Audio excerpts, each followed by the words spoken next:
kukurudzira ini panapa ndikusakuona kuti paimba kuti imba kuti handire pai mazo machoko asabana apana kuti paimba haditi haditi kuwaimba kuti kungupa ngwetu ini handito munhu ini mwana wasokwamba ndiri mnina wazi ndiri mnina waliyo ndiri mnina wanyira kamhipi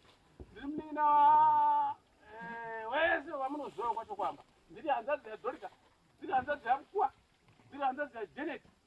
musandipe imba handiti ndiri kuziva kuti pane zvimwe zvatakwanisa kuzoitawo saizvozvo kuti ndazokwanisa kutora bhazi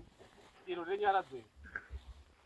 kuti uye nevanhu kunoku ndikokwanisa kutenga bhokisi iro kuti tichengeredze mukoma wangu handina kuzviitira ndofunga ndokutanga kutozviitawo nhasi asi vamwe vanoti akuzviitira kamhezvisi handidingire pariyoni here kose ariyoni asina kuvaitira ariyoni vakafanira ndazega kwase abhoreni asi vakavaitira abhoreni vakafa ndisinawo chanzi yacho handizve saka kufa kwemunhu kana munhu afa kuno vamwe vakafira kumozambique hawana kuigwa handizve kuno vamwe vakafira kunoku wakaigwa ndikataka mhuri yedu